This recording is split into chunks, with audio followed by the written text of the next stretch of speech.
To Now TV's Money Maze Business. I'm Nermin Nazim, and as usual, we are talking about the difference and everything changed in the world. Everything is changing from the COVID-19 to the war between Russia and Ukraine to disruptions of a lot of the banking systems and everything else that we've known of, and of course, one disruption after another. And the war between Russia and Ukraine casts a shadow. The world economy is paying the price. Definitely, this is what's happening. The global economy is dealt a heavy blow, of course, starting with the COVID-19. Then, of course, now, with the war in Ukraine, where the continuing war in Ukraine exacerbating the energy crisis, expanding the food crisis, collapsing supply chains, and entering the world into a new wave of inflation. International institutions and experts have expressed the repercussions of the crisis on global economies, as the ongoing conflict will have a massive impact on global financial markets, and we'll know more in the coming report.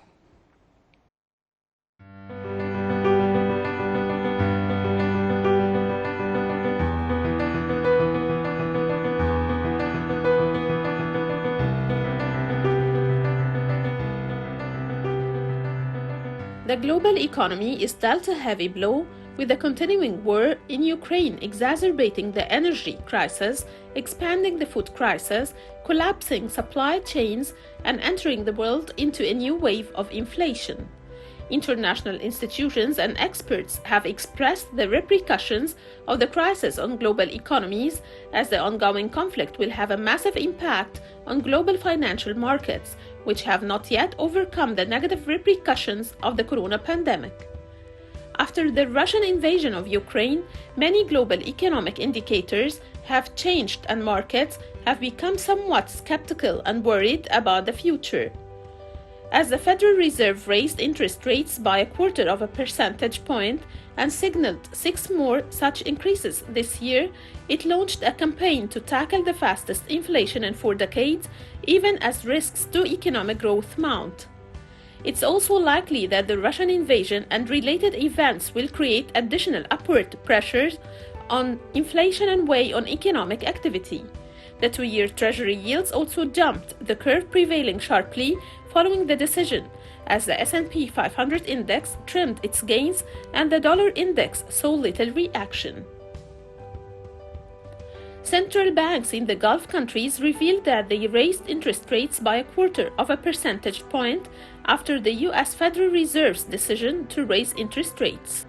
According to a newspaper on Wednesday evening, the Central Bank of the Emirates issued a decision to raise the base rate on the overnight deposit facilities by 25 basis points after the Federal Reserve raised interest rates by the same amount earlier today. In the same context, the Saudi Central Bank said on Wednesday that it raised the main interest rates in a move aimed at maintaining monetary stability and supporting the stability of the financial sector.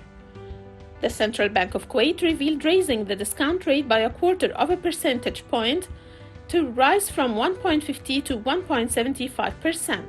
The Central Bank of Bahrain also decided today to raise the basic interest rate on 1-week deposits by 25 basis points, from 1% to 1.25%. On the other hand, dealers in the local markets are awaiting the meeting of the Monetary Policy Committee of the Central Bank of Egypt to discuss interest rates, to be held next Thursday, especially after the U.S. Federal Reserve raised interest rates on the dollar by 0.25 percentage point to become 0.5% for the first time since 2018.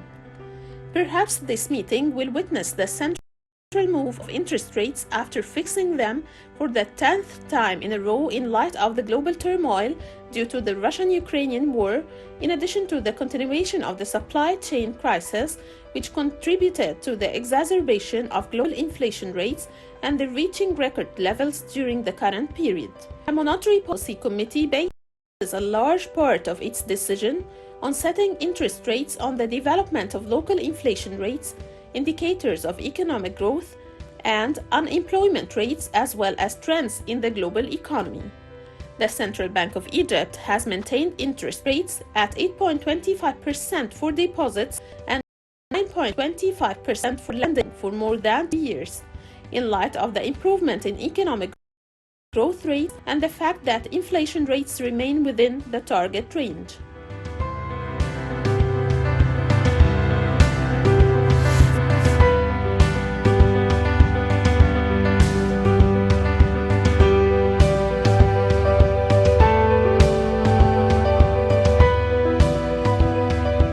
Welcome back again to Money Means Business, and we have online Dr. Murad Meher, the president of the Egyptian Securities Association. Welcome, sir, with us. Dr. Mohammed Meher, yes. Dr. Yes. Mohammed Meher, welcome with us here. Sir, the war between Russia and the Ukraine casts a shadow on the whole world. Actually, the world economy is paying the price, and a lot is changing. As the U.S. Federal Reserve's decision to raise the interest rate, will the Egyptian Central Bank raise interest rates next Thursday, as heard? Actually, it's a big debate now. Is it necessary to increase the interest rate, and how much could this increase?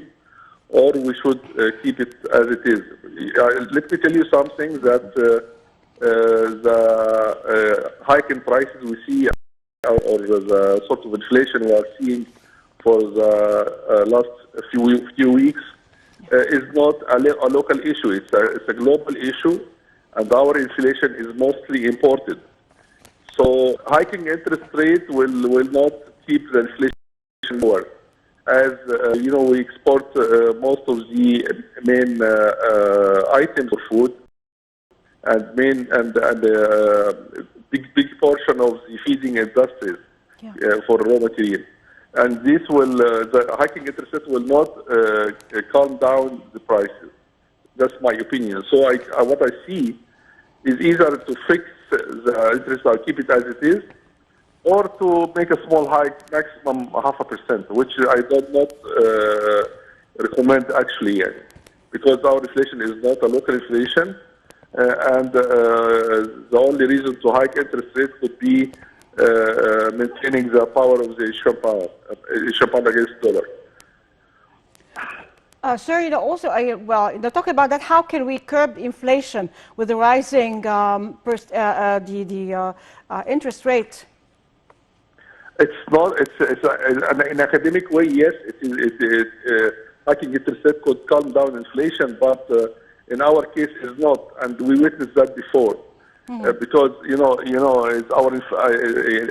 the price inflation for Egypt is coming from mostly importation. And coming from commodities, hiking price, oil, gas, grains, oils. I mean, the edible oils. All these main supplies also were coming from raw material like iron, copper, aluminium, all these material. I mean, hiking interest rate will not calm down such increase. That's for my opinion, because it is not a local issue. Yeah. Dr. Mohammed Meher, thank you very much for being with us. Thank you. Thank you. And we're going to our subject, and we're talking, of course, food securities, what's happening, and this is something, very important, the wheat in the world, since, Russia and Ukraine are the main providers of wheat for Egypt. There are other sources, but mainly Russia and Ukraine. And what is going on? How can we meet this crisis? Is it a crisis or not yet? Are we going to be dealing with that? Ways to deal with that, and this is what we're going to be discussing in this episode. And our guest is Dr. Walid, Professor of Microbiology. Welcome, sir, with us. Thank you very much indeed. Thank you. Well, there is a lot to talk about, actually. I don't know where to start. All the questions that, are cramming in our minds concerning wheat, food securities, and as we don't know how long this will train, and also we don't know the repercussions, coming. We know some, but what's happening, from the COVID-19, and then now with this war. From one crisis to the other. Exactly. And it seems that it's not the end of it. Things are happening. So what's to be done, really? Well, I think from the food security point of view, the Ukrainian-Russian war should raise a flag to us. Number one is to think about diversifying our sources of importing wheat, since they are our main suppliers, and now both countries have got problems, and this is going definitely to reflect on us.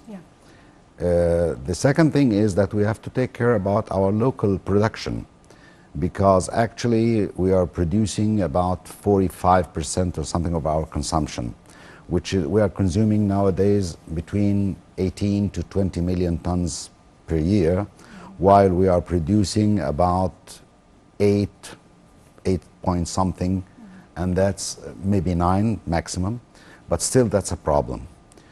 We are facing this problem mainly because of the increase in the population. That's a main problem that we are facing, because I do remember that some people say that we used to feed the Romanian Empire, but the Romanian Empire at that time were only 25 millions. Now we are 110. How many years ago, how many thousands of years, and the population here that keeps exploding, actually. Exactly. The explosion of population that swallows any kind of development. Exactly. That's one of our main points concerning wheat consumption or bread consumption or bakery consumption in general. The second thing that we should take in mind, that we have to increase our wheat productivity by both vertical and horizontal ways. Now we are increasing our land by reclamation of new land, newly reclaimed land, but still the water is a limitation. Of course. The irrigation is a limitation in this point. But we also should think about getting new varieties of wheat that can tolerate the drought, the stress factors, the salinity, this kind of thing, because this is with the global weather changes, the climate change that's going on. Now we need to think about this, and we have to get our varieties that can give us high productivity under stress factors, especially drought. And this is going to help a lot by reducing the amount of water needed for irrigation, so that we can increase our productivity in wheat. And these are crucial points that we have to take care of. Definitely. Well, let's take the story from the beginning. Well, we had before shortage in the production of wheat, and since we talk about bread, and for the Egyptians, even for the language, it says akl aish, this is my work, and it's like akl aish, eating bread, and aish wa malh, if we're just living together, and aish wa malh, bread and salt, and everything has aish in it, which is bread. So the significance of the loaf of bread is very important for Egyptians here, definitely wheat. But then there are other ways, with these, we used to plant, but not enough. We used to import a lot, but then now the importation, decreased, since we are now producing and we're trying to go to self-sufficiency. But when we were talking, before the show, you said there is no 100% self-sufficiency. Why? And how much can we say, well, we're self-sufficient, and how can we reach that? Okay, talking about 100% self-sufficiency with all the essential goods, that's a dream. Okay, it's a nice dream, but it's not achievable. Yeah. Okay, but at least if we cannot achieve self-sufficiency, but we have to get a certain percent of the sufficiency of our consumption. This is to keep our national security level safe. Yeah. Okay, and this is something important concerning wheat and bread in general and bakeries. We used to produce about 60 or 65% of our consumption, and that was enough. That was good. It's not great, but it's good. Yeah. Okay, but nowadays we are going less. We are now down to 45 or 47 or something like this. We have to take care of this. We have to increase, but not, we should stop thinking about or dreaming about self-sufficiency in this area. We have limited resources. The cultivated area is limited. The irrigation water is limited, and the population is increasing. So it's not logical to think about it. We have to be more realistic in thinking about these points.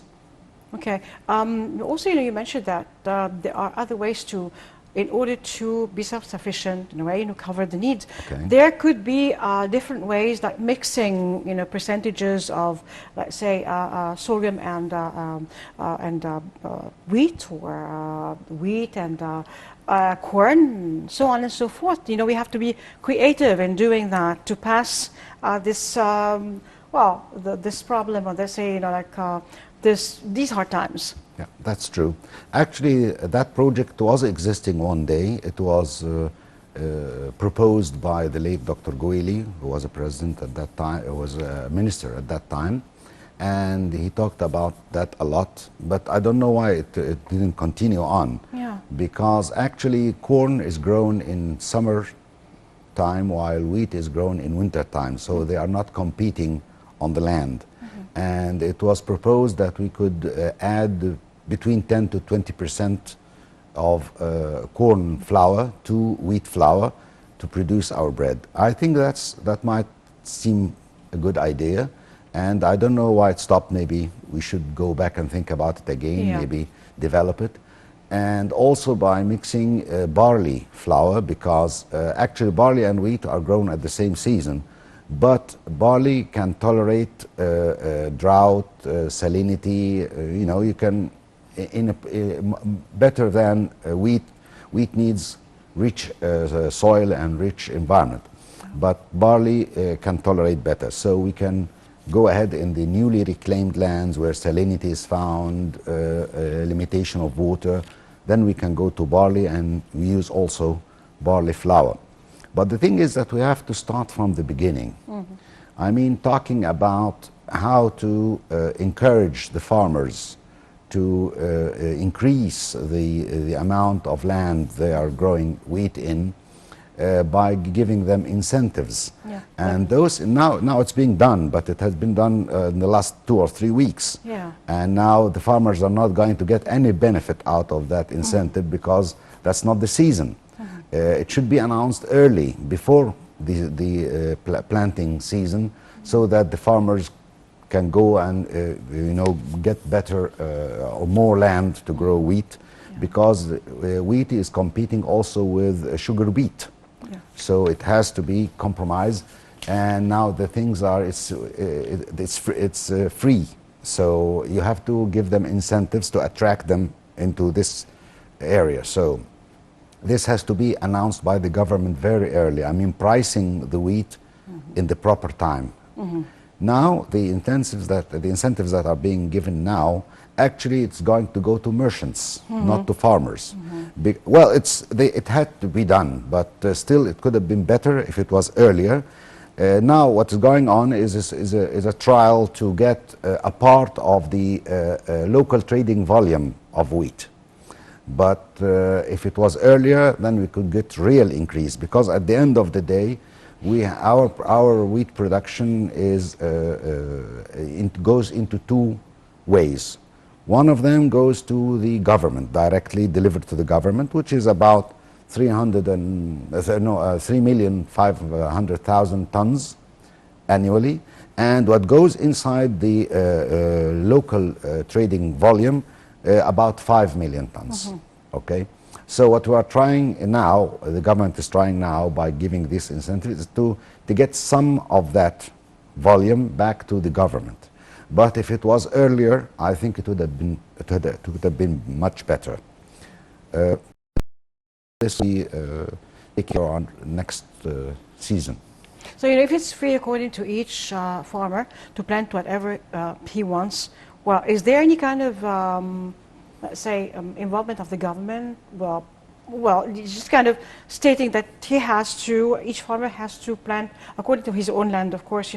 As you said, there is competition with beet, so beet can tolerate some salinity. Yeah, exactly. Exactly. So instead of if it's something that brings more money, then they might be planting beet instead of wheat. But then wheat is very important. Then there should be some kind of segments that, I don't know how to say, maybe it should be a must, that they should regulations. We need some regulations. Actually, we did have that kind of regulations in the olden days, but we don't have that anymore.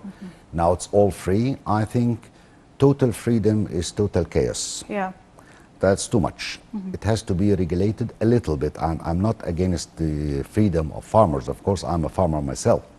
But it has to be regulated. Yeah. At certain areas, we have to make blocks. We have to study our soil. We have to know where to grow that crop or where not to grow that crop. We can give a kind of a menu of crops to the farmers that they can go and choose among that menu, but not going out of the frame, because this actually against our national security. I mean, it's not just to gain money. Sometimes gaining money, you pay a lot for it on the national security level. Definitely. So this has to be again considered or reconsidered, especially with the newly reclaimed lands. We have the project of the 1,500,000 Faddans, the new project of the President Sisi. These lands will not be grade 1, never. They never start grade 1. Maybe later on they will, but now, no. They start having problems with salinity, with some deficiency of nutrients and things like that. So it will not be class 1 soil. This can go with sugar beet, can go with barley, and we have our own rich soil in the Nile Delta and the Nile Valley that could be regulated a little bit better, and we can make a kind of gathering, because without gathering, machinery is not going to work. Yeah. We have to make blocks, real big blocks, regardless who are the owners. But to get the machinery to work in those farms, you have to get real blocks. We have the problems if you have very small area of wheat, and then beside it you have another small area of sugar beet and another small area of faba beans, and how can you get real efficient machinery? That we will still go on the local farmers using their hands and very primitive tools, and this is not enough, and this is not sufficient. Then solving it, how can we solve that? How do you see the way out of it to a more efficient way?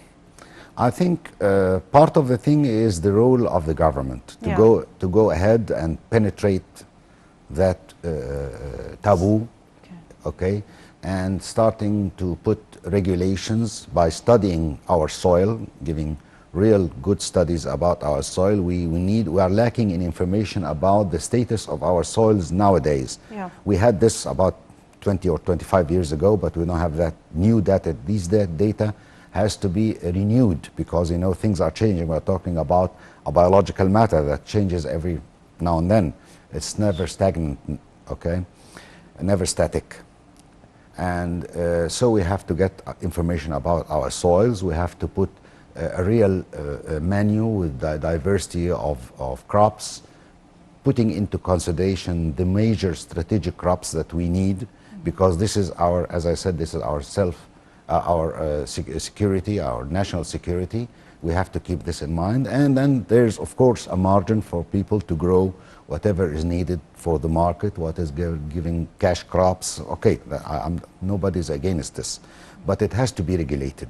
It has to be, especially also that the second problem that we are facing in the last years is the water scarcity. We have scarcity of water, we have a problem, and it might be more and more by time. So we have to take care about this, and choosing the proper crops that do not consume a lot of water, something like the rice, for instance. It gets a lot of water. Yeah, exactly. That needs a lot of water. But this is another thing, that Egyptians also eat rice, fava beans, and of course wheat for the bread. You need a certain percent of your consumption, but not all of it. That's something we have to take care about. Sugar cane, for instance, in the south of Egypt, that's also consuming a lot of water that could be replaced by sugar beets, and we can use this. Also, sugar cane takes the whole year, while sugar beets take only the winter season. So it would give us some kind of land to grow something else, some alternatives. Was it more lucrative to plant sugar, beets than sugar cane? Yes, yes. That's one of the options. That I'm not talking about total replacement. I'm talking about partial replacement, because we have to have all of them, but in a kind of. Well, like I was just, like thinking also when we were talking about, like this is, exceptional times. Of course, other times will come. We have to have, be prepared for things like that, or other things, But then exceptional times. So I think, for this period of time, it's like a war, thing that you do have, like different mechanisms, even irrigation that they talked about, like dripping, Drip irrigation. like things like that. I think, like. Some lands now are just changing the way they irrigate or sprinkling and so on and so forth, which is kind of lessens the amount of water. Definitely. Yeah. That's true. We have to go and think about that. Well, maybe the problem that has been coming up these days could be a good help. As I said, it is just raising a flag or ringing a bell for us to take care about this in the normal times, because at any time a problem might come. It seems this is the era of problems, one thing after the other. We hope, like we just get out of it unscathed, but we're just working very hard. Let's cross our fingers. Yeah. Well, also, like storage and the silos. We do have, before talking about that, there is this report on silos and the storage of wheat, and we have this report. Stay tuned to us. Don't go away.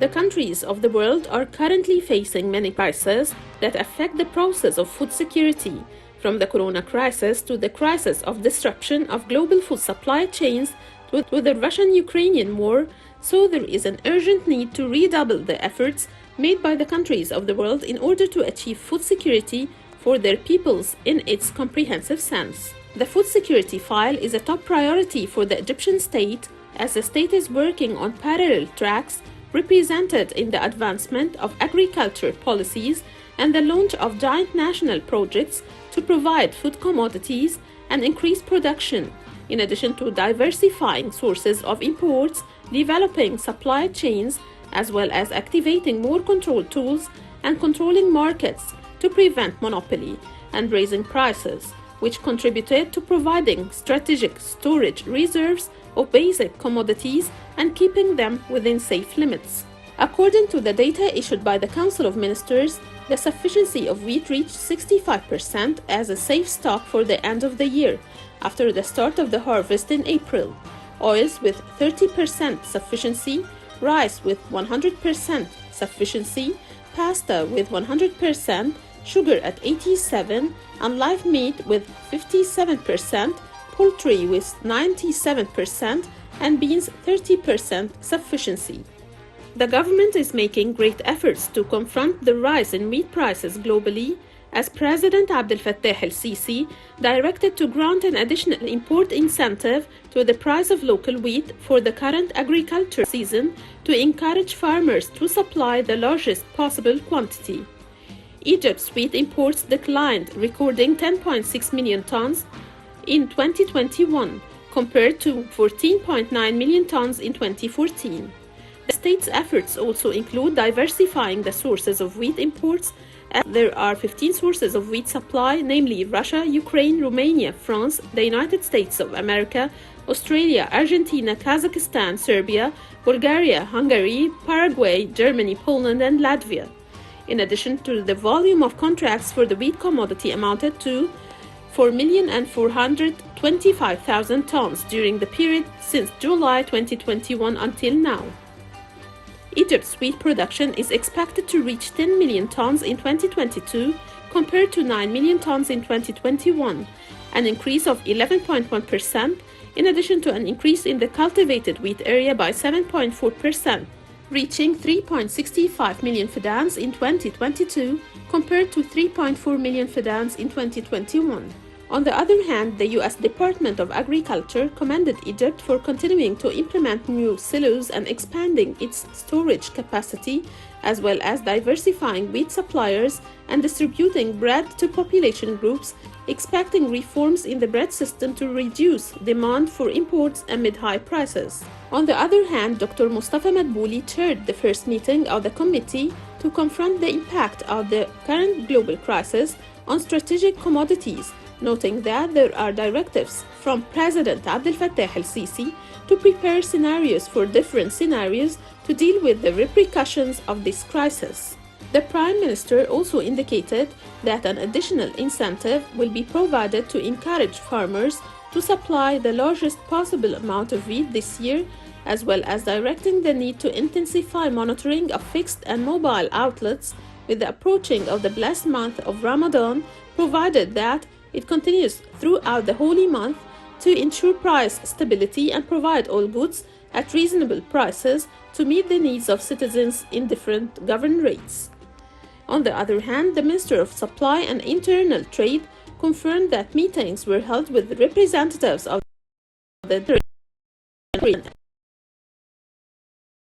appropriate prices for the supply of poultry in addition to low prices for table eggs. He added that the ministry continues to provide meat in various outlets throughout the holy month of Ramadan at pre-crisis prices, as the ministry provides 3 types of meat of a high quality. As part of the state's plan to confront crises before they occur, the Minister of Agriculture confirmed that the capacity of wheat did not exceed 1.5 million tons in 2014, and when President el-Sisi launched the national project for silos, the capacity doubled and storage capacity increased, and they had high capability in this direction. The minister added that the horizontal expansion project, which contributed to increasing the area of wheat to more than 3.65 million fidans this year, and with the entry of major national projects in Toshka, Sinai, New Delta, and Upper Egypt, all of this will contribute to increasing the area of agricultural land to more than 3 million fidans within 3 years, thus reducing food gaps, strategic crop production, and job opportunities. The Minister of Agriculture also appealed to citizens not to rush to buy on the occasion of the month of Ramadan, stressing that all food commodities are available and there is no need to worry, pointing out that despite the circumstances that the world is currently witnessing from a wave of rising prices and freight and confusion of international transport movement, the Egyptian state is the one that bears the burden of the citizen, the brunt of the price increase. With regard to setting the price of the tourist loaf, the Ministry of Supply and Internal Trade seeks to set a fair price for the loaf that preserves the rights of the citizen and the bakery without exaggeration, and it is scheduled to announce the price of tourist bread next week. This comes in light of President Abdel Fattah el-Sisi's assignments to study the cost of producing an unsubsidized free loaf of bread as well as its pricing weight, and within the framework of the state's keenness to address the unjustified increases in its prices.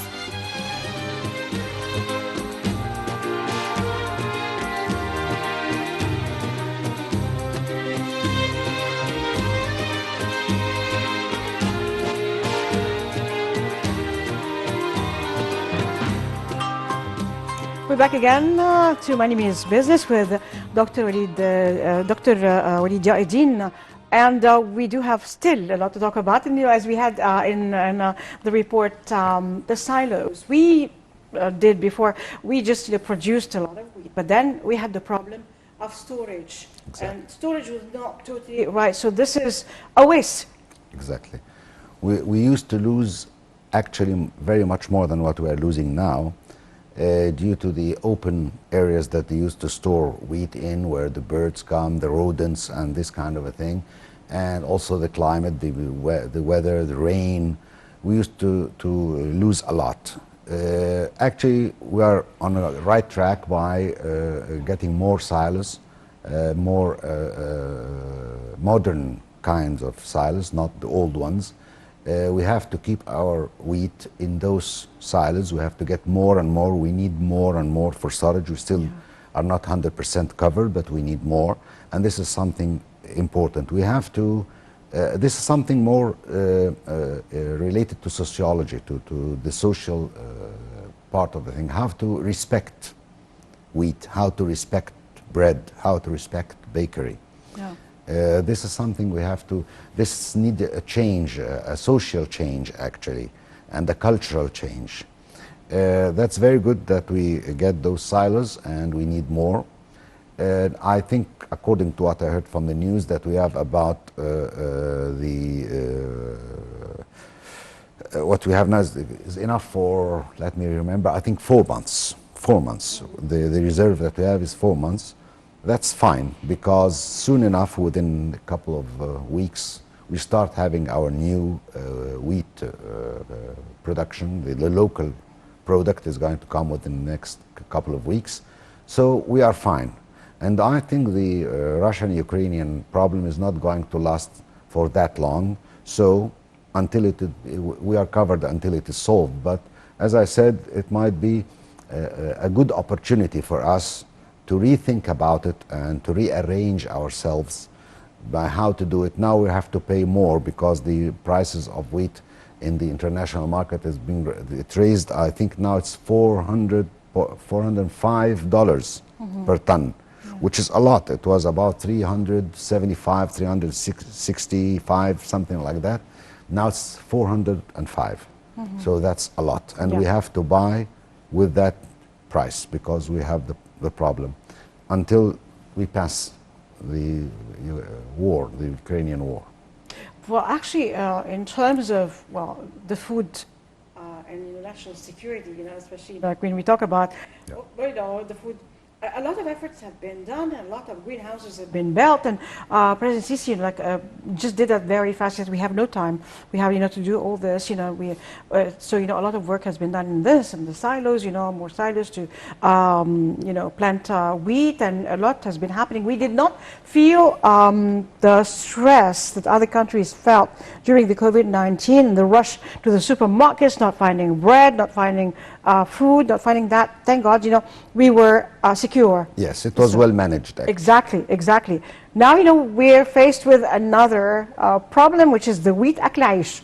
And أكل عيش and the عيش and عيش وملح and everything that has عيش, which is the bread. So, of course, as you said, there should be ways now to just think about that and be, think of different ways in order to surmount this big problem. That is not yet a big problem here because we're working, but then the rising prices of the bread, that's the price of bread is politics in itself. It can create a lot of trouble. So just trying to curb the price of the bread, to be within the reach of everybody. Yet you said something very important, that we have to respect the loaf of bread. Exactly. What do you mean by that? We have to face reality. Yeah. Okay. Number one is prices are going to be raised. Whether we like it or not. Yeah. We're not the only country, that is raising prices, but, this is a fact right now. Exactly, especially with bread, because of the Ukrainian problem. We are importers of wheat from those countries, so we have the problem. We have to face it. Yeah. Okay. The thing is that we have to respect bread. Yeah. Okay. Our way of consumption, our way to deal with bread, how to cut the bread, how to use it, the remainants, the huge amounts of remainants that are being thrown to garbage or given to animals to feed on in the farms and villages. Yeah. This is something Great incredible. Waste. Yeah. Incredible. I mean, something not acceptable at all. Yeah.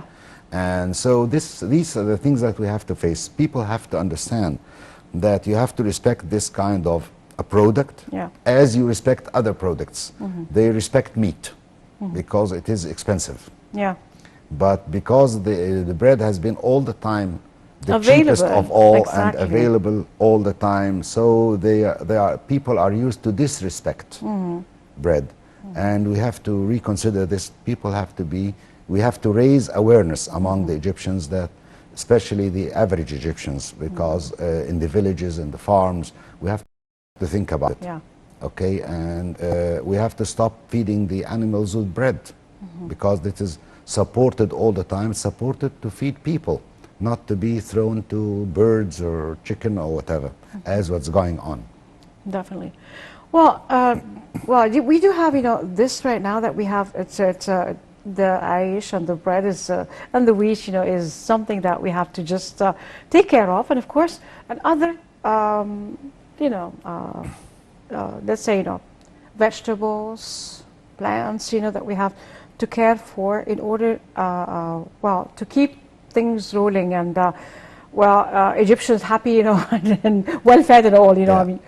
So what do we have here on the table? We have to put in mind that the raising in prices is going to get to all merged, to all goods and services, actually, because it's not just the problem of wheat with Ukraine and Russia, but you go to energy. Yeah. You are talking about gas. You are talking about diesel oil. You are talking about petroleum products. And this is all, it's a network. Of course. So everything is going to go through together, and we should expect this is going to happen. A hike in prices, then we are expecting. And this is something who's going to be global. It's not just for Egypt. I'm not talking for us. I'm talking, that's global. Please say it, for people, like I faced, one journalist who was like saying, well, I've not seen any other country that has, rise in prices. Have you seen that? I said, yeah, everybody here, is, sure. Like the global rise in the oil prices definitely will raise everything else, and, and wheat and everything, as you saw. But then, I was really thinking, what, like, how come a person thinks that way? This is, like, one should be realistic. Exactly. Exactly, and as you said, the fruits, all the other vegetables, everything is going to be affected in a way or another. Definitely. And we have to reconsider the whole thing.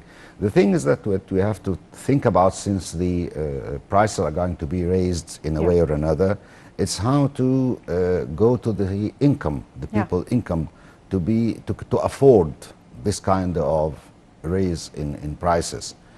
What it could be done about that. I'm not an economist, but other people can talk about it, how to work with the people's salaries to make it in the acceptable level. I'm not going to talk high levels, but even just acceptable levels to afford life. How to put the health insurance, because this is kind of a thing that's important, that takes a lot of money.